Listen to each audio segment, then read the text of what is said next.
Bonjour, bienvenue au Bâtisse. Aujourd'hui, on va parler de semis, de bulbes et de purins végétaux.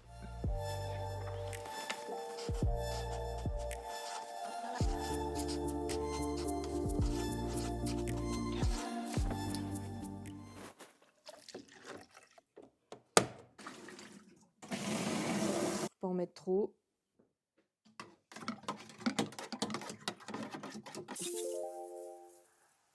Donc là, je mets un mélange d'ortie, bardane, consoude. Je crois qu'il y a un peu de fougère aussi dedans. Depuis le début de la ferme, j'ai fait le choix de prendre que des purins. Alors en l'occurrence, j'ai de la chance parce qu'il y a un producteur de plantes dans le sud de la Dordogne qui fait des purins végétaux depuis très longtemps et qui a fait un bouquin d'ailleurs aux éditions Une Merche. Si vous voulez, je vous le mettrai en commentaire en dessous de la vidéo. Depuis le début, je fais que ça. Et j'ai l'impression en tout cas que ça marche plutôt bien. J'essaie de le faire toujours en amont de la floraison du stade adulte de la culture. Et ça permet vraiment de réguler tous les problèmes insectes, champignons. Je trouve qu'il y a un super retour en fait de chaque type de culture, que ce soit en tunnel ou en extérieur. Et j'essaie de le faire à peu près tous les 10 jours. Donc là, je commence en tunnel, je commence un peu plus tôt. Dans le champ, évidemment, ce sera plus tard parce que les cultures, pour l'instant, il n'y a rien. Mais en tunnel, je commence toujours un peu plus tôt parce que là, effectivement, les pucerons sont arrivés et je pense que là, les prochains jours, il va y avoir un peu de soleil. Donc ils vont en profiter pour se développer. En soi, c'est surtout pour renforcer les plants que je fais ça. Donc là, je vais passer partout sur le rang qui est derrière moi aussi, là où il y a mes hardis, des plantes qui résistent au froid de l'hiver, que j'ai semées à l'automne et qui sont déjà un peu grandes et certaines commencent déjà à donner. Qu'est-ce qu'il mange Minuit là? Vraisemblablement Minuit adore le purin. Donc là, toujours dans le tunnel où j'ai passé mon purin tout à l'heure, là j'ai ce dernier rang en fait qui est vide et que j'ai laissé volontairement vide pendant, je pense, quasi 2 mois parce que j'ai eu énormément de soucis dans ce rang-là avec les cultures de l'été, automne dernier. Et en fait, ce que j'ai fait, c'est que donc là, j'ai laissé la terre à nu pour que tout ce qui était chenille, parce que c'était surtout un problème de chenille que j'avais, je l'ai laissé à nu pour que, en fait, j'ai les oiseaux qui rentrent régulièrement dans le tunnel, donc comme ça leur permet de venir picorer un peu dedans. Et l'autre point intéressant que je voulais vous montrer, c'est que j'ai laissé toutes les racines de la culture précédente, parce que ça permet d'une part de garder l'humidité qui est présente dans le sol naturellement parce que les racines la conservent. Et en fait, ça permet aussi, donc là, je ne sais pas si on aura un exemple, mais j'ai enlevé aussi pas mal de taupins comme ça. Donc les taupins, c'est des tout petits vers un peu couleur orange qui ont tendance à manger les racines. Donc là, ça permet en fait, donc j'utilise un croc comme ça pour venir racler et récupérer toutes les racines. Parce que là, en fait, dans ce rang, maintenant, je vais semer un engrais vert. Et cet engrais vert viendra nourrir ma planche et faire une pause entre deux cultures de fleurs. Donc là, je pense que je vais mettre un mélange moutarde, facélie, peut-être un peu de caméline aussi, je vais voir. Et donc voilà, le chrome permet de retirer un peu toutes les grosses racines. Donc ça, je les retire parce que pour mon semis d'engrais vert, ce serait trop compliqué. L'idée, c'est de laisser le plus souvent et le plus longtemps possible les racines dans le sol. Parce qu'elle, elle continue, ça fait pas mal de matière organique, elle continue de nourrir le sol. Quand on a toutes ces plantes en fait qui ont repoussé parce que la terre était quand même un peu humide et que les conditions étaient favorables, on est sous le tunnel. Ce qui est intéressant, c'est que voilà, tout le système racinaire permet lui d'abriter tout ce qui sera vers de terre, plein de petits insectes qui peuvent aider aussi à la vie du sol et qui peuvent aussi m'aider à lutter contre mes soucis de chenilles. Et ce pourquoi j'avais aussi laissé ce rang découvert, c'est parce que j'ai eu des soucis de botrytis, chose que je n'avais jamais eue auparavant. Donc là, l'an dernier, c'était ma 4e saison. Et donc ils sont apparus dans le tunnel en premier. À l'extérieur, ça va, ça arrive à se gérer assez bien. Et donc ça a commencé à se déclarer dans ce rang-là. Donc j'ai vraiment voulu laisser à nu pour que plein de choses puissent respirer, que peut-être des insectes puissent arriver, des oiseaux, enfin plein de choses. Et donc les plantes qui arrivent comme ça, les adventices, je les enlève pour pouvoir faire mon semis et que ce soit propre et facile à travailler. Donc là, en fait, je suis en train de laver mes plateaux. À la ferme, j'utilise ces plateaux-là depuis le début. Je les aime beaucoup parce qu'ils sont hyper solides. Donc en ça, c'est top. Il ne faut pas du tout acheter des plateaux trop souples parce que ça dure en général pas plus d'une saison. Je commence à avoir un peu des doutes sur toutes ces alvéoles qui sont ici, me prennent beaucoup de temps. Pour les remplir, je trouve ça pas très efficace. Mais donc ce que je suis en train de faire là, c'est du nettoyage d'un peu tout. En ce moment, il y a beaucoup parce qu'on va recommencer à énormément semer. Donc là, moi, je fais un nettoyage, donc je mets pas de produit, pas de javel, pas de savon. Le but, c'est vraiment juste de frotter en surface la terre ou les résidus qui pourraient rester. Parce que je pars du principe que c'est un peu comme dans le champ où je mets pas spécialement de produits, si ce n'est mes purins.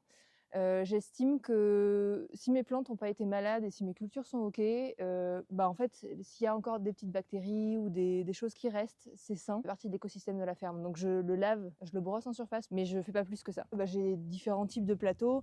Ceux que j'utilise le plus, c'est des plateaux de 77 alvéoles. Après, j'ai des plateaux de 40 qui servent pour les plants qui peut-être par exemple vont rester beaucoup plus longtemps en tunnel, où il faut qu'il y ait un peu plus de place. Et un autre conteneur que j'ai, c'est ça, qui est hyper bien, qui permet d'avoir des racines pivots. Des racines qui vont aller au fond assez rapidement et être très à l'aise jusqu'au moment d'être repiquées dans le champ. Ça, c'est des choses assez chouettes, notamment pour les pois de senteur. Tout ce qui va être un petit peu docus, enfin tout ce qui a une racine pivot en fait. Et pareil, je vais le brosser, un petit peu d'eau, je le brosse et ça suffit.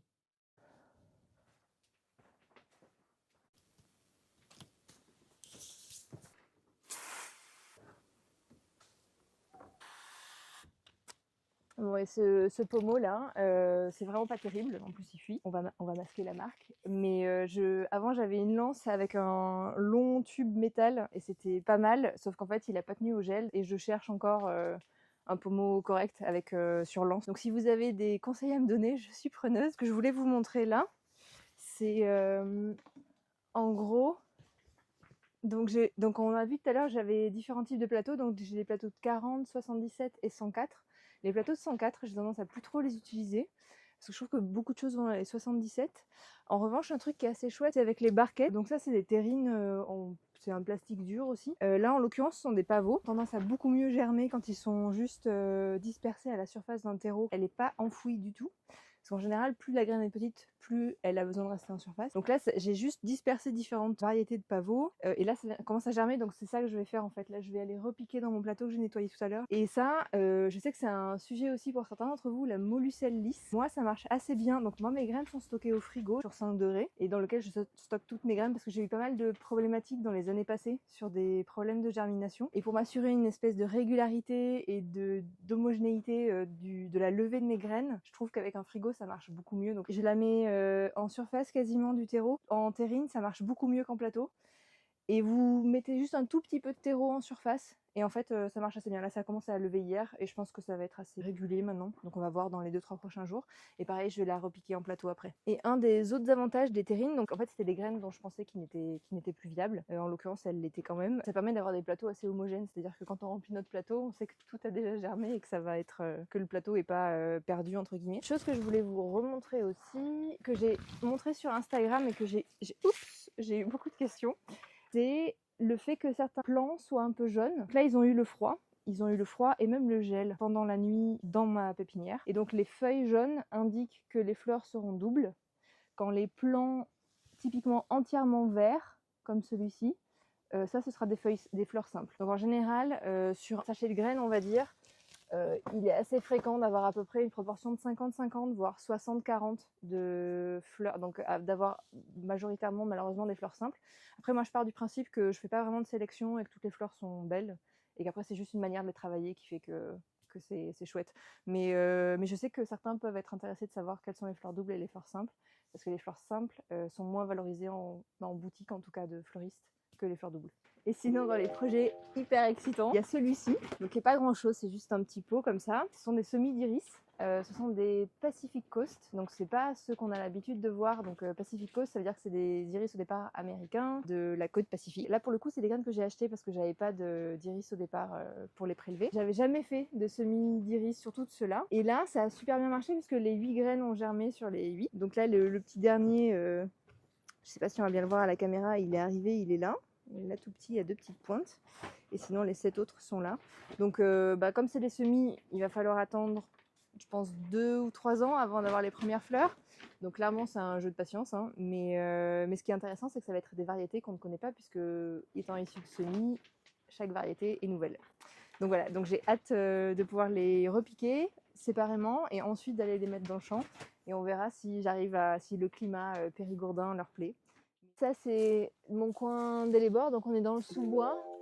C'est une petite zone du champ que j'ai voulu inclure dans le champ, donc j'ai clôturé derrière les arbres pour pouvoir avoir des choses qui soient à l'ombre. Et typiquement, les Ellébors adorent Parce que là, on est encore en hiver, les arbres ont plus de feuilles, donc elles reçoivent cette espèce de lumière un peu tamisée qui est parfaite pour elles. Et ce qui est très chouette, c'est que ce qu'on peut voir là, tout ça, ce sont des semis spontanés. Là, j'ai un plant qui a dû être qui a dû arriver dans les premières années. Et là, on voit que ça, c'est un plant qui potentiellement l'année prochaine peut peut-être me faire une fleur. Au final, tout ça va être recouvert. Et comme ça marche super bien ici, j'en ai implanté ailleurs, à d'autres endroits. Donc, du coup, l'idée, c'est de disperser un peu tout ça. Donc là, j'en ai là, j'en ai planté aussi là. Celles-là, elles sont très jolies. Elles sont d'une teinte un peu différente. Voilà, elles sont un peu striées pourpre, vert, jaune. Et là, on a d'autres variétés aussi. Elles sont achetées. Et celles-ci sont à cœur d'anémone. Le cœur est très chargé. Donc voilà, le but, c'est d'avoir une grande diversité de choses et que petit à petit, tous ces petits îlots grandissent et viennent se mélanger et s'hybrider entre eux. Là, on est dans la partie pérenne du champ, donc il y a toutes mes vivaces, tous les bulbes de printemps, pas mal de choses aussi à l'automne. J'ai tendance aussi à implanter pas mal de bisannuelles parce que souvent elles reviennent assez spontanément. Et là, on a c'est plutôt la partie bulbe ici. Donc ça, ce sont les premiers narcisses. Ils sont un peu en retard. Donc là, on est fin février. Les premières floraisons des narcisses sauvages ont eu à peu près 15 jours de retard. Donc là, on va commencer tout doucement à avoir des fleurs. Il y a différentes choses ici. On a des petits ails d'ornement, des muscaries, des fritillaires. Donc ça, c'est des narcisses. Donc je les plante en planches comme ça, assez serrées. Donc c'est à peu près l'équivalent de un peu plus que des œufs dans une boîte à œufs en termes d'espacement, mais pas beaucoup plus. Et l'idée, en fait, c'est que la végétation, une fois qu'elle est apparue, elle va très rapidement recouvrir toute la surface de la planche et éviter l'enherbement. Donc c'est aussi le but de les planter très serrées.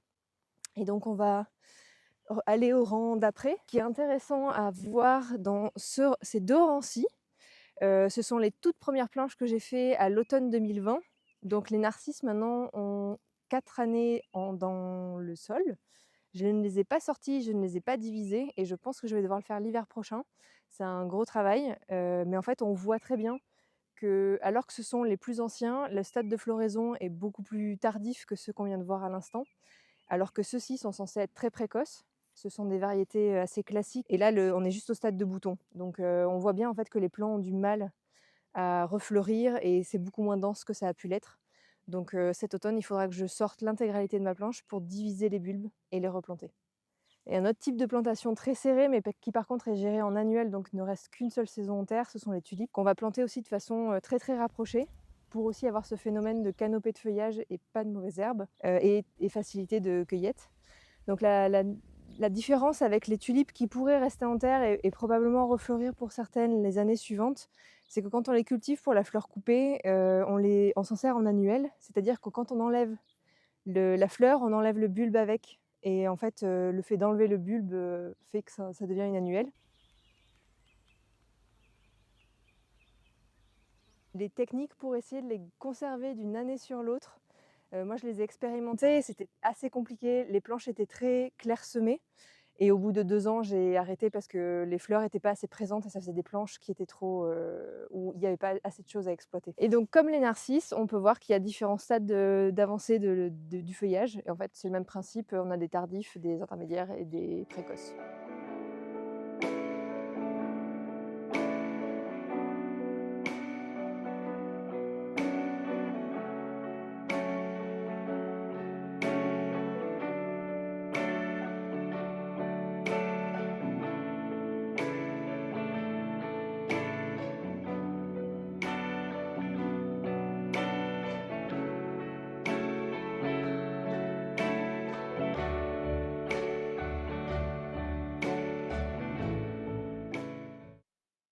J'ai rien préparé. Arrête, c'est hyper gênant. Si vous avez aimé cette vidéo et souhaitez soutenir ma chaîne, n'oubliez pas de liker, commenter ou partager et abonnez-vous pour suivre la ferme au fil des mois. À bientôt.